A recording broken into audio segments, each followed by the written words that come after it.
पहा, आपण मागच्या पिरियडला पाहिलं होतं फोटोइलेक्ट्रिक इफेक्ट. पहा, ही डायग्राम मागच्या पिरियडला शिकवलेली है. तुम्हारा लास्ट पिरियड को कंप्लीट किया था. ये ग्लास ट्यूब रहती, 2 इलेक्ट्रोड रहती इसके अंदर, इमीटर, कलेक्टर. आज आर्टिकल चालू करा मैं observation from experiment on photo electric effect. देखो, light incident on emitter through quartz window. ये अल्ट्रावायलेट लाइट है. अगर ये अल्ट्रावायलेट लाइट है तो ये कैडमियम, मैग्नीशियम, जिंक की प्लेट होना चाहिए. Electrons are emitted from metal plate and current flows through the circuit. Phenomena is known as a photoelectric effect. मागच्या पिरियडला पाहिलेला आपण.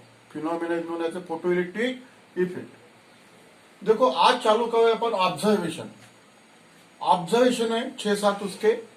पहला ऑब्जर्वेशन अपन चालू करेंगे थ्रेशोल्ड फ्रीक्वेंसी. देखो, डायग्राम निकालना नहीं है, अंडरस्टैंडिंग के लिए है. देखो, पहला कंसेप्ट मैं समझा के देता, what is mean by threshold frequency. देखो, ये लाइट है, इसको पॉजिटिव पोटेंशियल देंगे अपन. बैटरी लगाई है, इसके अंदर कल बताया तुमको होल्ट मीटर रहता. ठीक है, होल्ट मीटर रहता, यहाँ पे माइक्रो मीटर रहता. इसमें से मैं लाइट डाला, समझो, न्यू ये frequency of incident radiation. New ये सिंबल है. ये जो लाइट है, लाइट को फ्रीक्वेंसी रहती, it is denoted by new. समझो, मैंने ऐसा किया, न्यू की वैल्यू 1 हर्ट्ज किया. हर्ट्ज इज ऐसा यूनिट ऑफ फ्रीक्वेंसी. ये जो लाइट है, जो मैं ये क्वार्ट्ज विंडो से डाला इसके अंदर, ये इमीटर प्लेट के ऊपर, उसकी फ्रीक्वेंसी 1 हर्ट्ज है. समझो, तो देखा मैंने, इलेक्ट्रॉन इमिट हुए नहीं. इलेक्ट्रॉन इमिट हुए नहीं, ये कैसे मालूम होगा अपने को? जो यहाँ पे जो अपन ने डायग्राम के अंदर जो अपन ने लगाया था माइक्रो एमीटर, उसमें से अगर करंट पास हुआ नहीं तो we can say that electrons are not emitted from metal surface. अपन बोल सकते हैं अगर करंट पास हुआ तो इलेक्ट्रॉन इमिटेड. तो देखो, समझो मैंने 1 हर्ट्ज किया इसकी फ्रीक्वेंसी, इलेक्ट्रॉन्स इमिट हुए नहीं. बाद में मैंने क्या किया, ये 2 हर्ट्ज किया फ्रीक्वेंसी. ऐसे मैं फ्रीक्वेंसी बढ़ाते बढ़ाते गए. समझो मैंने 6 हर्ट्ज किया फ्रीक्वेंसी, तो 6 हर्ट्ज पे इलेक्ट्रॉन इमिट होते. उसके पहले इलेक्ट्रॉन इमिट होते नहीं थे. तो ये जो फ्रीक्वेंसी है, जो फ्रीक्वेंसी के ऊपर इलेक्ट्रॉन इमिट होते, वो फ्रीक्वेंसी को बोलते थ्रेशोल्ड फ्रीक्वेंसी. उसका सिंबल है न्यू जीरो. इसका सिंबल न्यू जीरो है. न्यू बोलती इसको, न्यू जीरो. ज्या फ्रिक्वेन्सीवर इलेक्ट्रॉन इमिट होतात, ज्या फ्रिक्वेन्सी कोणती, इन्सिडेंट ऑफ रेडिएशन. एक्झाम्पल दिलं ना तुम्हाला, 1 हर्ट्ज, 2 हर्ट्ज, 3 हर्ट्ज. समजा आपण इथपर्यंत आलो 6 हर्ट्जच्या खाली इलेक्ट्रॉन इमिट झाले नाही, म्हणजे करंट पास झाला नाही. 6 हर्ट्ज जसं याची फ्रिक्वेन्सी केली मी, त्यावेळेस इलेक्ट्रॉन इमिट झाले, त्या फ्रिक्वेन्सीला म्हणतात थ्रेशोल्ड फ्रिक्वेन्सी. ही डेफिनेशन लिहून घ्या तुम्ही. Minimum frequency of incident radiation at which photo electrons are emitted are called as a threshold frequency. याला threshold frequency म्हणतात. Minimum frequency of incident radiation at which photo electrons are emitted are called as a threshold frequency. Concept समझना तुम्हाला. और ये जो threshold frequency है, it depends upon metal. ये जो मेटल है, अलग अलग मेटल के लिए अलग अलग थ्रेशोल्ड फ्रीक्वेंसी लगती. समजा आता तुम्ही इथं व्हिजिबल लाईट वापरला, तुम्हाला मी मागच्या वेळेला शिकवलेला आहे. हा व्हिजिबल लाईट आहे, तर तुम्हाला इथं कोणतं मेटल लागते, सोडियम, पोटॅशियम, अल्कली मेटल. तो ये जो है, सोडियम के लिए थ्रेशोल्ड फ्रीक्वेंसी वैल्यू अलग होंगी, पोटेशियम के लिए थ्रेशोल्ड फ्रीक्वेंसी की वैल्यू अलग होंगी. Threshold frequency depends upon material, जो तुम मटेरियल यूज कर रहे उसके ऊपर ये थ्रेशोल्ड फ्रीक्वेंसी डिपेंड होती. थ्रेशोल्ड फ्रीक्वेंसी का सिंबल है न्यू झिरो. समजलं ना, म्हणजे कोणत्याही फ्रिक्वेन्सीवर इलेक्ट्रॉन इमिट होत नाही. एका पर्टिक्युलर फ्रिक्वेन्सी पासून इलेक्ट्रॉन इमिशन स्टार्ट होतात. त्या पर्टिक्युलर फ्रिक्वेन्सीला थ्रेशोल्ड फ्रिक्वेन्सी म्हणतात. ठीक आहे, ही झाली डिफिनेशन. काय झाली definition? Minimum frequency of incident radiation at which photoelectrons are emitted are called as a threshold frequency. ठीक है, इसके बाद में लिखो threshold frequency is a different for different material. Is a different for different material. समझ में आया ना? अब फॉर फोटो इलेक्ट्रिक इफेक्ट, अगर अपने को फोटो इलेक्ट्रिक इफेक्ट होना है, आपल्याला जर फोटो इलेक्ट्रिक पाहिजे असेल, nu must be greater than nu zero. Where जर आपल्याला फोटो इलेक्ट्रिक इफेक्ट पाहिजे असेल तर nu must be greater than nu zero. Where nu ला काय म्हणतो आपण? Frequency of incident radiation. पहा, जर आपल्याला फोटो इलेक्ट्रिक करंट पाहिजे असेल, फोटो इलेक्ट्रिक इफेक्ट पाहिजे असेल तर ही कंडिशन महत्वाची आहे. Nu must be greater than nu zero, where nu be the frequency of incident radiation. और threshold frequency is different for different material. ठीक है, ये होगा थ्रेशोल्ड फ्रीक्वेंसी. अब फॉर्मूला देखो, let lambda zero be threshold wavelength, इसको threshold wavelength बोलते हैं. इसको क्या बोलते हैं? Threshold wavelength. जैसे थ्रेशोल्ड फ्रिक्वेन्सीचा सिंबल आहे न्यू झिरो, तसं लॅम्बडा झिरो याला थ्रेशोल्ड वेवलेंथ म्हणतात. तुम्हाला माहिती असेल हा formula V is equal to n lambda. ये फॉर्मूला तुम्हारा principle of super position of wave अंदर हुआ है. वी यानी वेलोसिटी, एन यानी फ्रीक्वेंसी, लैम्बडा यानी वेवलेंथ. तो इसको अपन यहां पे लिखना है C is equal to nu zero lambda zero. तो सी क्या है यहां पे? Velocity of light in air. Velocity of light in air यानी velocity is the product of frequency and wavelength. यही फॉर्मूला अपन ने यहां पे लिखा है. सिर्फ वी की जगह पे यहां पे सी लिखा है. सी यानी velocity of light in air, new जो यानी थ्रेशोल्ड फ्रीक्वेंसी, लैम्बडा जो यानी थ्रेशोल्ड वेवलेंथ. तो this is the concept of threshold frequency. समझ में आया ना? थ्रेशोल्ड फ्रीक्वेंसी क्या है? जो फ्रीक्वेंसी से इलेक्ट्रॉन इमिशन स्टार्ट होता है उसको बोलते हैं थ्रेशोल्ड फ्रीक्वेंसी. सेकंड नंबर का पॉइंट ऑब्जर्वेशन. अभी देखो सेकंड नंबर का ऑब्जर्वेशन क्या है? जैसे ये अभी इमिटर प्लेट है, ये कलेक्टर प्लेट है, इसको पॉजिटिव देते हैं, विंडो से अपन लाइट इंसिडेंट करते हैं. यहां से light is electrons are emitted.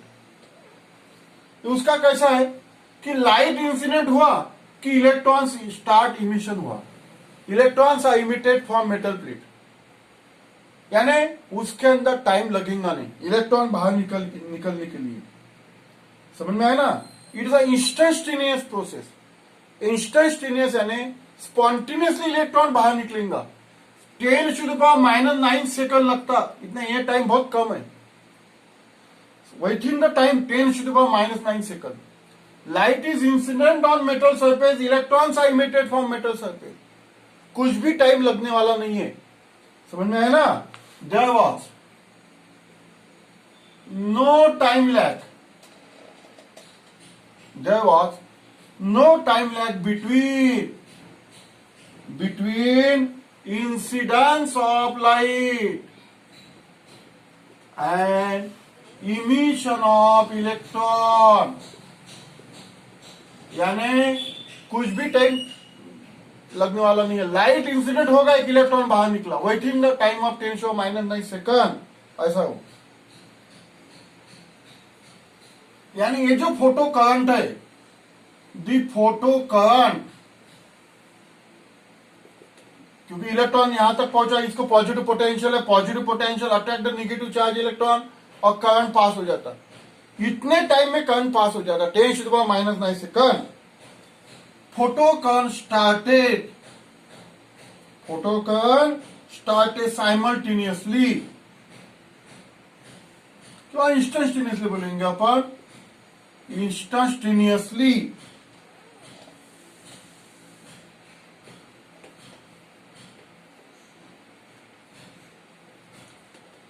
within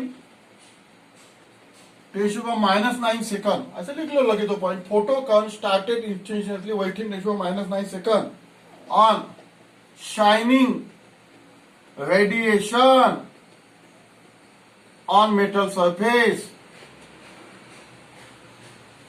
shining radiation on metal surface यानी मेटल सरफेस के ऊपर लाइट गिरने के बाद में करंट स्टार्ट हो जाता इतने टाइम के अंदर, बहुत ही कम टाइम है ये।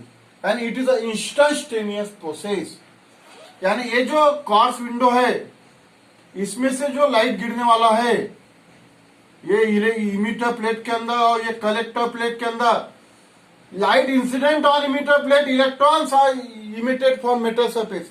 लगेच इलेक्ट्रॉन बाहेर पडतात आणि लगेच करंट पास होतो। within 10⁻⁹ second photo current will be pass. तो ये सेकंड नंबर का पॉइंट है। There was no time lag between incident of light and emission of electron, ये सेकंड नंबर का। यानी अपन ऑब्जर्वेशन पढ़ा, ये सेकंड नंबर का ऑब्जर्वेशन है।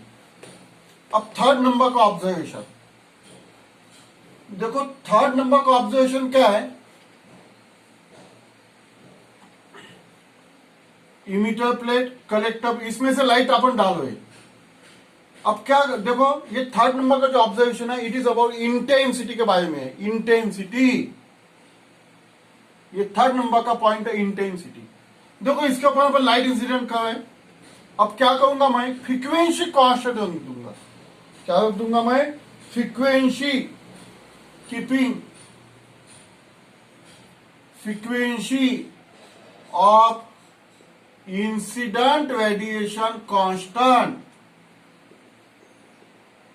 इंसिडेंट रेडिएशन वो फ्रीक्वेंसी कितनी कांस्टेंट रखूंगा मैं? New greater than mu zero, यानी थ्रेशोल्ड फ्रीक्वेंसी से ज्यादा ही मुझे वो फ्रीक्वेंसी कांस्टेंट रखना है। समझो एक मेटल है, ये मेटल की थ्रेशोल्ड फ्रीक्वेंसी 10 हर्ट्ज है, तो मुझे इसकी फ्रीक्वेंसी 12 हर्ट्ज, 11 हर्ट्ज, 15 हर्ट्ज यानी 10 से ज्यादा रखना पड़ेगा, तो ही मुझे फोटोलिट इफेक्ट मिलेगा। समझो फ्रीक्वेंसी ऑफ इंसिडेंट रेडिएशन ये मैंने कांस्टेंट रखी है। अब मैं क्या करूंगा? इसकी इंटेंसिटी बढ़ाऊंगा, इंटेंसिटी। अब इंटेंसिटी मैंने इंक्रीज किया तो क्या होगा? रेट ऑफ इमिशन बढ़ जाएगा। Rate of emission of electron increases. अब तुमने से रेट ऑफ इमिशन क्या है?